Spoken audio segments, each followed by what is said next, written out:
ಆಕಾಶವಾಣಿ ವಾರ್ತೆಗಳು ಓದುತ್ತಿರುವವರು ಶಾಂತರಾಜು ಎಸ್. ಮುಖ್ಯಾಂಶಗಳು. ನವದೆಹಲಿಯ ರಾಯ್ ಪಿಥೋರಾ ಸಂಕಿರಣದಲ್ಲಿ ಬುದ್ಧ ಅವಶೇಷಗಳ ಅಂತಾರಾಷ್ಟೀಯ ಪ್ರದರ್ಶನ ಉದ್ಘಾಟಿಸಿದ ಪ್ರಧಾನಮಂತ್ರಿ ನರೇಂದ್ರ ಮೋದಿ.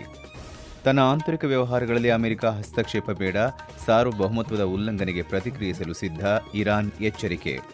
ಈ ತಿಂಗಳ ಅಂತ್ಯದೊಳಗೆ ದೇಶದ ಮೊದಲ ಒಂದೇ ಭಾರತ್ ಸ್ಲೀಪರ್ ರೈಲಿಗೆ ಚಾಲನೆ, ಸಚಿವ ಅಶ್ವಿನಿ ವೈಷ್ಣವ್. ನ್ಯೂಜಿಲೆಂಡ್ ವಿರುದ್ಧ ಏಕದಿನ ಸರಣಿಗೆ ಭಾರತ ತಂಡ ಪ್ರಕಟ, ಶುಭಮನ್ ಗಿಲ್ ನಾಯಕ, ಶ್ರೇಯಸ್ ಅಯ್ಯರ್ ಉಪನಾಯಕ. ವಾರ್ತೆಗಳ ವಿವರ. ಪ್ರಧಾನಮಂತ್ರಿ ನರೇಂದ್ರ ಮೋದಿ ಅವರಿಂದು ನವದೆಹಲಿಯ ರಾಯ್ ಪಿಥೋರಾ ಸಾಂಸ್ಕೃತಿಕ ಸಂಕಿರಣದಲ್ಲಿ ಭಗವಾನ್ ಬುದ್ಧರ ಪವಿತ್ರ ತ್ರಿಪಃ ಅವಶೇಷಗಳ ಅಂತಾರಾಷ್ಟೀಯ ಪ್ರದರ್ಶನವನ್ನು ಉದ್ಘಾಟಿಸಿದರು.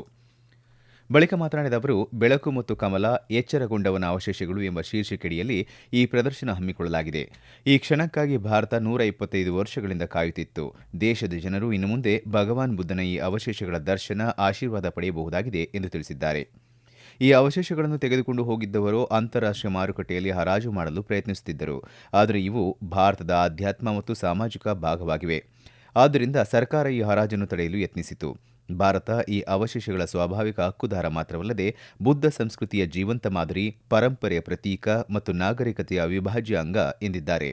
ದೇಶಾದ್ಯಂತ ಬುದ್ಧ ವಿಹಾರಗಳನ್ನು ಆಧುನೀಕರಣಗೊಳಿಸಲು ಸರ್ಕಾರ ಬದ್ಧವಾಗಿದೆ. ಜೊತೆಗೆ ಈ ತಾಣಗಳಲ್ಲಿ ಹೊಸ ಕಟ್ಟಡ ಮತ್ತು ಸವಲತ್ತುಗಳನ್ನು ನಿರ್ಮಿಸುತ್ತಿದೆ. ಭಗವಾನ್ ಬುದ್ಧನಿಗೆ ಸಂಬಂಧಿಸಿದ ಅನೇಕ ಅವಶೇಷಗಳು 1898ರಲ್ಲಿ ಪತ್ತೆಯಾಗಿದ್ದವು. ಪುರಾತತ್ವ ಮತ್ತು ಪ್ರಾಚ್ಯ ಇಲಾಖೆಯು ಪಿಪ್ರಾಹ ಸ್ಥಳ ಪುರಾತನ ಕಪಿಲವಸ್ತುವಿನೊಂದಿಗೆ ಸಾಮ್ಯತೆ ಇರುವುದನ್ನು ಗುರುತಿಸಿತ್ತು. ಬುದ್ಧನ ಜ್ಞಾನೋದಯಕ್ಕಿಂತ ಹಿಂದಿನ ಜೀವನವನ್ನು ಕಪಿಲವಸ್ತುವಿನಲ್ಲಿ ಕಳೆದಿದ್ದ ಎಂದು ಹೇಳಲಾಗುತ್ತಿದೆ. ಪ್ರಧಾನಮಂತ್ರಿ ನರೇಂದ್ರ ಮೋದಿ ಅವರು ನಾಳೆ ವಾರಣಾಸಿಯಲ್ಲಿ ನಡೆಯಲಿರುವ 72ನೇ ರಾಷ್ಟೀಯ ವಾಲಿಬಾಲ್ ಪಂದ್ಯಾವಳಿಯನ್ನು ವರ್ಚುವಲ್ ಮೂಲಕ ಉದ್ಘಾಟಿಸಲಿದ್ದಾರೆ. ಈ ಪಂದ್ಯಾವಳಿಯಲ್ಲಿ ವಿವಿಧ ರಾಜ್ಯಗಳು ಹಾಗೂ ಸಂಸ್ಥೆಗಳನ್ನು ಪ್ರತಿನಿಧಿಸುವ 58 ತಂಡಗಳಿಂದ 1,000ಕ್ಕೂ ಹೆಚ್ಚು ಆಟಗಾರರು ಭಾಗವಹಿಸಲಿದ್ದಾರೆ. ಈ ಪಂದ್ಯಾವಳಿ ಈ ತಿಂಗಳ 11ರವರೆಗೆ ನಡೆಯಲಿದೆ. ಭಾರತೀಯ ವಾಲಿಬಾಲ್ನಲ್ಲಿ ಉನ್ನತ ಮಟ್ಟದ ಸ್ಪರ್ಧೆ, ಕ್ರೀಡಾ ಮನೋಭಾವ ಮತ್ತು ಪ್ರತಿಭೆಯನ್ನು ಪ್ರದರ್ಶಿಸುವುದು ಇದರ ಉದ್ದೇಶವಾಗಿದೆ. ಇರಾನ್ ತನ್ನ ಆಂತರಿಕ ವ್ಯವಹಾರಗಳಲ್ಲಿ ಅಮೆರಿಕ ಯಾವುದೇ ಹಸ್ತಕ್ಷೇಪವನ್ನು ಶೀತಲ ಸಮರ ಎಂದೇ ಪರಿಗಣಿಸಲಾಗುತ್ತಿದೆ ಎಂದು ಇರಾನ್ ಎಚ್ಚರಿಕೆ ನೀಡಿದೆ.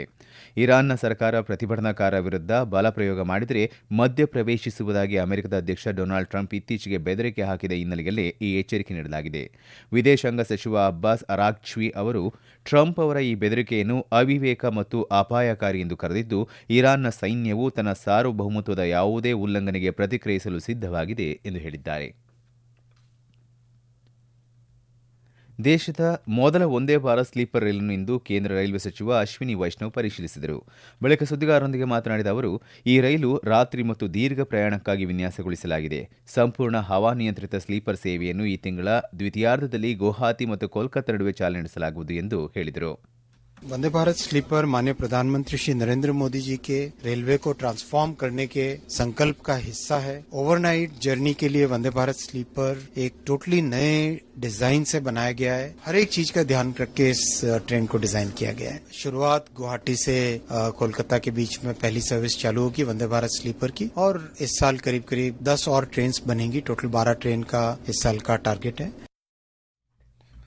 ಇದು ಭಾರತೀಯ ರೈಲ್ವೆ ಅಡಿಯಲ್ಲಿ ದೀರ್ಘ ಮತ್ತು ದೂರ ರೈಲು ಪ್ರಯಾಣಗಳಲ್ಲಿ ಪ್ರಮುಖ ನವೀಕರಣವನ್ನು ಸೂಚಿಸುತ್ತದೆ. ಒಂದೇ ಭಾರತ್ ಸ್ಲೀಪರ್ ಭಾರತದ ಅರೆ ಹೈಸ್ಪೀಡ್ ರೈಲಿನ ಮುಂದಿನ ಹಂತವಾಗಿದೆ. ವೇಗದ ಪ್ರಯಾಣ, ಉತ್ತಮ ಸೌಕರ್ಯ ಮತ್ತು ಆಧುನಿಕ ಸುರಕ್ಷತಾ ವ್ಯವಸ್ಥೆಗಳನ್ನು ಭರವಸೆ ನೀಡುತ್ತದೆ ಎಂದು ಅವರು ಹೇಳಿದರು. ಮಹಿಳಾ ಶಿಕ್ಷಣ ಮತ್ತು ಸಾಮಾಜಿಕ ಸುಧಾರಣೆಗಳ ಪ್ರವರ್ತಕರಾದ ಸಾವಿತ್ರಿಬಾಯಿ ಫುಲೆ ಅವರ ಜನ್ಮ ವಾರ್ಷಿಕೋತ್ಸವದಂದು ಗೃಹ ಸಚಿವ ಅಮಿತ್ ಶಾ ಇಂದು ಅವರಿಗೆ ಗೌರವ ಸಲ್ಲಿಸಿದರು. ಶಿಕ್ಷಣ ಎಂಬ ಮೂಲಭೂತ ಹಕ್ಕಿನೊಂದಿಗೆ ಮಹಿಳೆಯರನ್ನು ಪ್ರೇರೇಪಿಸಿದ ಸಾವಿತ್ರಿಬಾಯಿ ಫುಲೆ ಮಹಿಳಾ ಸಬಲೀಕರಣಕ್ಕೆ ಹೊಸ ದಿಕ್ಕು ನೀಡಿದರು. ಅವರು ಸಾಮಾಜಿಕ ಅಕ್ರಮಗಳ ವಿರುದ್ಧ ಹೋರಾಟ ನಡೆಸಿ ದೇಶದ ಮೊದಲ ಬಾಲಕಿಯರ ಶಾಲೆಯನ್ನು ಸ್ಥಾಪಿಸಿದರು ಎಂದು ಸಾಮಾಜಿಕ ಜಾಲತಾಣದಲ್ಲಿ ಅಮಿತ್ ಶಾ ತಿಳಿಸಿದ್ದಾರೆ. ಅಂಡಮಾನ್ ಮತ್ತು ನಿಕೋಬಾರ್ ದ್ವೀಪಗಳಲ್ಲಿ ಗೃಹ ಸಚಿವಾಲಯದ ಸಂಸದೀಯ ಸಮಾಲೋಚನಾ ಸಮಿತಿ ಸಭೆಯಲ್ಲಿ ಗೃಹ ಸಚಿವ ಅಮಿತ್ ಶಾ ಇಂದು ಭಾಗವಹಿಸಿದ್ದರು. ಈ ಸಭೆಯು ರಾಷ್ಟೀಯ ಭದ್ರತೆ, ವಿಪತ್ತು ನಿರ್ವಹಣೆ, ಸೈಬರ್ ಭದ್ರತೆ ಮತ್ತು ಪ್ರಾದೇಶಿಕ ಮೂಲಸೌಕರ್ಯಕ್ಕೆ ಸಂಬಂಧಿಸಿದ ವಿಷಯಗಳ ಮೇಲೆ ಕೇಂದ್ರೀಕರಿಸಿದ್ದು, ಒಗ್ಗಟ್ಟು, ಸಮನ್ವಯ, ಸಂವಹನ ಮತ್ತು ಸೈಬರ್ ಅಪರಾಧಗಳನ್ನು ಎದುರಿಸುವ ಸಾಮರ್ಥ್ಯವನ್ನು ಒಳಗೊಂಡ ಕಾರ್ಯತಂತ್ರದ ಬಗ್ಗೆ ಗೃಹ ಸಚಿವರು ಸಭೆಯಲ್ಲಿ ಒತ್ತಿ ಹೇಳಿದರು.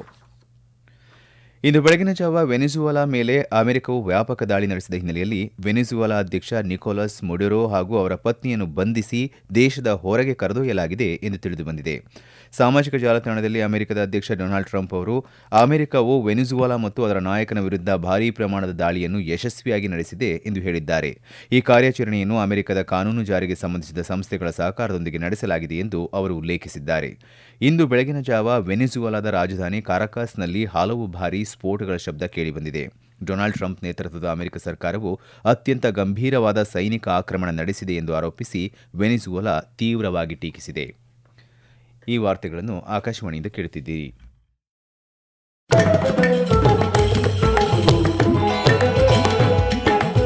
ನಮ್ಮ ಎಲ್ಲಾ ರಾಷ್ಟ್ರೀಯ ವಾರ್ತೆಗಳು ಹಾಗೂ ಪ್ರದೇಶ ಸಮಾಚಾರ ಈಗ ಆಕಾಶವಾಣಿ ನ್ಯೂಸ್ ಕನ್ನಡ ಯೂಟ್ಯೂಬ್ ಚಾನೆಲ್ನಲ್ಲಿ ಲಭ್ಯ. ನಮ್ಮ ಎಕ್ಸ್ ಖಾತೆ ಮತ್ತು ಇನ್ಸ್ಟಾಗ್ರಾಂ ಖಾತೆ ಆಕಾಶವಾಣಿ ನ್ಯೂಸ್ ಕನ್ನಡ. ಹೆಚ್ಚಿನ ಮಾಹಿತಿಗಾಗಿ ನಮ್ಮ ಫೇಸ್ಬುಕ್ ಖಾತೆ ಆಕಾಶವಾಣಿ ವಾರ್ತೆ ಕನ್ನಡವನ್ನು ಅನುಸರಿಸಿ. ನಿಖರ, ನೈಜ ಹಾಗೂ ವಿಶ್ವಾಸಾರ್ಹ ಸುದ್ದಿಗಾಗಿ ಕೇಳಿ ಆಕಾಶವಾಣಿ ವಾರ್ತೆಗಳು.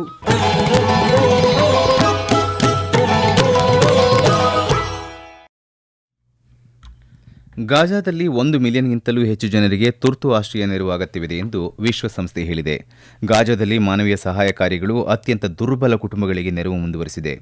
ಕಠಿಣ ಚಳಿ, ಮಳೆ, ಗಾಳಿ ಮತ್ತು ಸಮುದ್ರದ ಅಲೆಗಳಿಂದ ಹಾನಿಗೊಳಗಾದ ತಾತ್ಕಾಲಿಕ ಗುಡಾರಗಳಲ್ಲಿ ವಾಸಿಸುತ್ತಿರುವ ಲಕ್ಷಾಂತರ ಪ್ಯಾಲೆಸ್ತೀನಿಯರು ತೀವ್ರ ಸಂಕಷ್ಟವನ್ನು ಎದುರಿಸುತ್ತಿದ್ದಾರೆ ಎಂದು ವಿಶ್ವಸಂಸ್ಥೆ ಪ್ರಧಾನ ಕಾರ್ಯದರ್ಶಿಗಳ ವಕ್ತಾರರು ತಿಳಿಸಿದ್ದಾರೆ.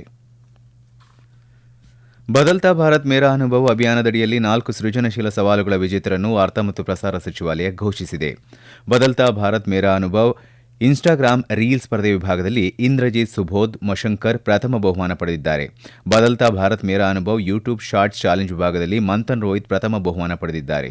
ಸುಶೋಧನ್ Manna short AV challenge story of new India ವಿಭಾಗದಲ್ಲಿ ಪ್ರಥಮ ಬಹುಮಾನವನ್ನು ಗೆದ್ದರೆ, ಕೃಷ್ಣಗುಪ್ತಾ ಬದಲ್ತಾ ಭಾರತ್ ಮೇರಾ ಅನುಭವ್ ಬ್ಲಾಗ್ಸ್ ಬರವಣಿಗೆ ಸ್ಪರ್ಧೆಯಲ್ಲಿ ಪ್ರಥಮ ಬಹುಮಾನ ಪಡೆದುಕೊಂಡಿದ್ದಾರೆ. ಹೈದರಾಬಾದ್ನ ಬೊಲಾರಾಂನಲ್ಲಿರುವ ರಾಷ್ಟ್ರಪತಿ ನಿಲಯದ ಮುಖ್ಯ ಹುಲ್ಲುಹಾಸಿನಲ್ಲಿ ಇಂದು ಮಹಿಳಾ ಪ್ರಗತಿಪರ ರೈತರ ಗುಂಪೊಂದು 2ನೇ ಉದ್ಯಾನ ಉತ್ಸವವನ್ನು ಔಪಚಾರಿಕವಾಗಿ ಉದ್ಘಾಟಿಸಿತು. ಸಾರ್ವಜನಿಕ ಭಾಗವಹಿಸುವಿಕೆ ಮತ್ತು ಪರಿಸರ ಜಾಗೃತಿಯನ್ನು ಉತ್ತೇಜಿಸಲು ರಾಷ್ಟ್ರಪತಿ ಭವನವು ಮಾಡುತ್ತಿರುವ ಪ್ರಯತ್ನಗಳ ಭಾಗವಾಗಿ ಉದ್ಯಾನ ಉತ್ಸವವನ್ನು ನಡೆಸಲಾಗುತ್ತಿದೆ. ಕೃಷಿ ಮತ್ತು ರೈತ ಕಲ್ಯಾಣ ಸಚಿವಾಲಯ ಮತ್ತು ರಾಷ್ಟ್ರೀಯ ಕೃಷಿ ವಿಸ್ತರಣಾ ನಿರ್ವಹಣಾ ಸಂಸ್ಥೆಯ ಬೆಂಬಲದೊಂದಿಗೆ ರಾಷ್ಟ್ರಪತಿ ನಿಲಯವು ಆಯೋಜಿಸಿರುವ ಉದ್ಯಾನ ಉತ್ಸವ ಸುಮಾರು 120 ಪ್ರದರ್ಶಕರೊಂದಿಗೆ ಸುಮಾರು 50 ವಿಷಯಾಧಾರಿತ ಮಳಿಗೆಗಳನ್ನು ಒಳಗೊಂಡಿತ್ತು. ಭಾರತದ ಮೊದಲ ಮಹಿಳಾ ಸ್ವಾತಂತ್ರ್ಯ ಹೋರಾಟಗಾರ್ತಿ ರಾಣಿ ವೇಲು ನಾಚಿಯಾರ್ ಅವರ ಜನ್ಮ ವಾರ್ಷಿಕೋತ್ಸವದಂದು ಉಪರಾಷ್ಟಪತಿ ಸಿಪಿ ರಾಧಾಕೃಷ್ಣನ್ ಮತ್ತು ಪ್ರಧಾನಮಂತ್ರಿ ನರೇಂದ್ರ ಮೋದಿ ಅವರು ಇಂದು ಗೌರವ ಸಲ್ಲಿಸಿದರು. ವೀರಮಂಗೈ ರಾಣಿ ವೇಲು ನಾಚಿಯಾರ್ ಒಬ್ಬ ಧೈರ್ಯಶಾಲಿ ಆಡಳಿತಗಾರ್ತಿ ಮತ್ತು ದೂರದೃಷ್ಟಿಯ ನಾಯಕಿ. ವಸಾಹತುಶಾಹಿ ಪ್ರಾಬಲ್ಯದ ವಿರುದ್ಧ ದೃಢವಾಗಿ ನಿಂತರು. ಶೌರ್ಯ, ಕಾರ್ಯತಂತ್ರದ ಚಾತುರ್ಯ ಮತ್ತು ಅಸಾಧಾರಣ ನಾಯಕತ್ವವನ್ನು ಪ್ರದರ್ಶಿಸಿದರು ಎಂದು ರಾಧಾಕೃಷ್ಣನ್ ಸಾಮಾಜಿಕ ಜಾಲತಾಣದಲ್ಲಿ ಹೇಳಿದ್ದಾರೆ. ವೆಲ್ಲೂರಿನ ಪ್ರಧಾನ ಅರ್ಚಕ ಶಕ್ತಿ ಅಮ್ಮ ಅವರ 50ನೇ ಹುಟ್ಟುಹಬ್ಬದ ಅಂಗವಾಗಿ ವೆಲ್ಲೂರಿನ ಸ್ವರ್ಣ ದೇವಾಲಯಕ್ಕೆ ಇಂದು ಉಪರಾಷ್ಟಪತಿ ಸಿಪಿ ರಾಧಾಕೃಷ್ಣನ್ ಭೇಟಿ ನೀಡಿದರು. ಈ ದೇವಾಲಯವು ಬಹಳ ವಿಶೇಷವಾಗಿದೆ ಮತ್ತು ದೇಶದ 2 ಸುವರ್ಣ ದೇವಾಲಯಗಳಲ್ಲಿ ಒಂದಾಗಿದ್ದು, ಆ ಆವರಣವು ಪೂಜಾ ಸ್ಥಳ ಮಾತ್ರವಲ್ಲದೆ ಜನರಿಗೆ ಸೇವೆ ಸಲ್ಲಿಸುವ ಸ್ಥಳವಾಗಿದೆ. ಸಮಾಜದ ಪ್ರಯೋಜನಕ್ಕಾಗಿ ಸಮಾಜ ಕಲ್ಯಾಣ ಯೋಜನೆಗಳನ್ನು ಕೈಗೆತ್ತಿಕೊಂಡಿದ್ದಕ್ಕಾಗಿ ದೇವಾಲಯ ಆಡಳಿತವನ್ನು ರಾಧಾಕೃಷ್ಣನ್ ಶ್ಲಾಘಿಸಿದರು. ರಕ್ಷಣಾ ಸಚಿವ ರಾಜನಾಥ್ ಸಿಂಗ್ ಅವರು ಇಂದು ದೆಹಲಿಯ ವಿಧಾನಸಭೆಯಲ್ಲಿ ಭಾರತ ರತ್ನ ಅಟಲ್ ಬಿಹಾರಿ ವಾಜಪೇಯಿ ಮತ್ತು ಪಂಡಿತ್ ಮದನ್ ಮೋಹನ್ ಮಾಳವೀಯ ಅವರ ಭಾವಚಿತ್ರಗಳನ್ನು ಅನಾವರಣಗೊಳಿಸಿದರು. ಈ ಸಂದರ್ಭದಲ್ಲಿ ದೆಹಲಿ ವಿಧಾನಸಭಾ ಸ್ಪೀಕರ್ ವಿಜೇಂದರ್ ಗುಪ್ತಾ ಅವರ ಸಮ್ಮುಖದಲ್ಲಿ ರಾಜನಾಥ್ ಸಿಂಗ್ ಅವರು ಭಾರತ್ ಮಾತಾ ಎಂಬ ಕಾಫಿ ಟೇಬಲ್ ಪುಸ್ತಕವನ್ನು ಕೂಡ ಬಿಡುಗಡೆ ಮಾಡಿದರು. ಜನವರಿ 11ರಿಂದ ಆರಂಭವಾಗಲಿರುವ ನ್ಯೂಜಿಲೆಂಡ್ ವಿರುದ್ಧದ 3 ಪಂದ್ಯಗಳ ಏಕದಿನ ಸರಣಿಗೆ ಭಾರತ ತಂಡವನ್ನು ಭಾರತೀಯ ಕ್ರಿಕೆಟ್ ನಿಯಂತ್ರಣ ಮಂಡಳಿ ಬಿಸಿಸಿಐ ಇಂದು ಪ್ರಕಟಿಸಿದೆ. ಶುಭಮನ್ ಗಿಲ್ ಅವರನ್ನು ನಾಯಕರನ್ನಾಗಿ ಮತ್ತು ಶ್ರೇಯಸ್ ಅಯ್ಯರ್ ಅವರನ್ನು ಉಪನಾಯಕರನ್ನಾಗಿ ಆಯ್ಕೆ ಮಾಡಲಾಗಿದೆ. ಕಳೆದ ವರ್ಷದ ಆಸ್ಟ್ರೇಲಿಯಾ ಪ್ರವಾಸದ ವೇಳೆ ಗಾಯದ ನಂತರ ಶ್ರೇಯಸ್ ಅಯ್ಯರ್ ತಂಡಕ್ಕೆ ಮರಳಿದ್ದಾರೆ. ಮುಂಬರುವ ಟಿ20 ಮತ್ತು ಟಿ20 ವಿಶ್ವಕಪ್ಗೆ ಇಶಾನ್ ಕಿಶನ್ ಅವರನ್ನು ಆಯ್ಕೆ ಮಾಡಿದ್ದರೂ ರಿಷಬ್ ಪಂತ್ ತಮ್ಮ ಸ್ಥಾನವನ್ನು ಉಳಿಸಿಕೊಂಡಿದ್ದಾರೆ. ವಿರಾಟ್ ಕೊಹ್ಲಿ ಮತ್ತು ರೋಹಿತ್ ಶರ್ಮಾ ಕೂಡ ಸೇರಿದ್ದಾರೆ.